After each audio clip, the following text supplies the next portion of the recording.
Hey everyone. So this is more of an evening devotion than a morning one. But I want to read to you now from the end of Psalm 55. Nope. So just the middle, sort of verses 9 to 19. Lord, confuse the wicked. Confound their words, for I see violence and strife in the city. Day and night they prowl about on its walls. Malice and abuse are within it. Destructive forces are at work in the city. Threats and lies never leave its streets. If an enemy were insulting me, I could endure it. If a foe were raising himself against me, I could hide. But it is you, a man like myself, my companion, my close friend, with whom I once enjoyed sweet fellowship at the house of God as we walked about among the worshippers. Let death take my enemies by surprise. Let them go down alive to the realm of the dead, for evil finds lodging among them. As for me, I call to God, and the Lord saves me. Evening, morning, and noon I cry out in distress, and he hears my voice. He rescues me unharmed from the battle waged against me, even though many oppose me. God, who is enthroned from of old, who does not change, he will hear them and humble them, because they have no fear of God. This is a really difficult passage.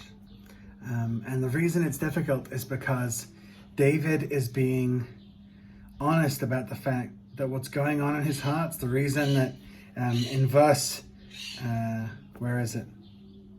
15, he goes, let death take my enemies. The reason he's so upset is because he's been betrayed by a close friend. His companion is the one that has hurt him. And he's angry and hurt and betrayed and comes to God and looks to God for justice. He's looking to God to do something about this. And the way that he does look to God is interesting in verse 17 because it's relevant to a liturgical life. As he says, evening, morning, and noon, I cry out in distress. The temple had a very clear way of calling out to God, and they did that 3 times a day. And many churches, liturgical churches around the world, will also take 3 times a day, sometimes 5 times a day, especially in the Middle Ages. It sort of got added to, then it got 7. But like taking sort of this regular time to come to God. Now, I'm the last person to come to a group of people and say, hey, you need to be more regular about your devotional life, because I'm not regular. But I see how a regular devotional time, knowing that, these are my moments, is an important thing and is a helpful thing. But then you may say, well, it didn't really help David control his issues and control his emotions. Well, to be honest, he's pretty chill compared to the way I would be. I don't think I would be able to say a holy word if a close friend of mine betrayed me and sort of started spreading it around and causing strife in the city where I was king or where I was in charge or within a group of people that I was leading.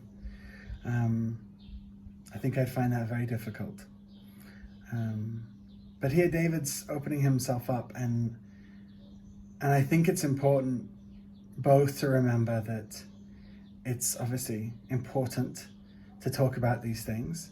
And I hope you guys know this. I know I repeat it, but I'll keep repeating it. If you need to talk about these things, especially if you need to talk about it in confession, because you're feeling this, hatred, anger, all this stuff going on, and you want to talk about it, I'm here, Bob is here.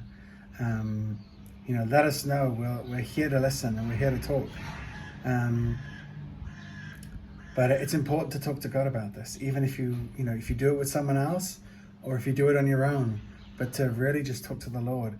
And if you feel, as I have felt sometimes, that I talk to the Lord about it again and again and again, and this is not going anywhere, it's not doing anything, then it's really important to talk with somebody about it, because they can maybe help you see stuff that's going on that you're not able to see because you're in it and you can't see the forest for the trees and you need to get out.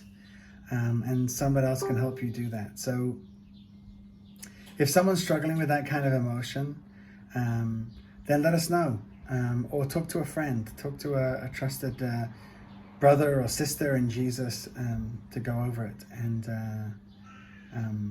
yeah, we'd be glad to help you guys out, because it's an important thing to struggle with, especially at a time when we feel isolated.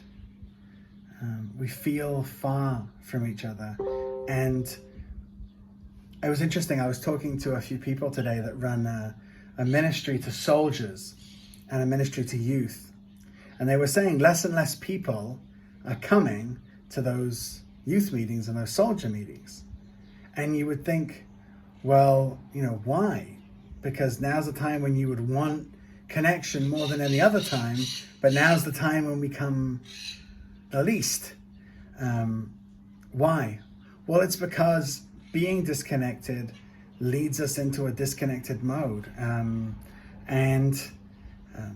sure Becca would know what the right sort of psychological term would be for this, but it almost leads us to be even more disconnected, and we get a little depressed, we get a little bit lonely, and we get a bit, I don't like these people, or this person didn't call, so I don't want to talk to them again. We get into that kind of mode, and it's important in those moments to try and take the opportunities to get out, and to be meeting people and to be talking to people. So yeah, if you're feeling a little like that, give me a call. I really want to hear from you guys, and let's talk, because it's important to sort of try and recognize some of these patterns in our lives and break out if we can. So God bless you. I do pray for you guys, and I really look forward to hearing from you. So God bless, guys.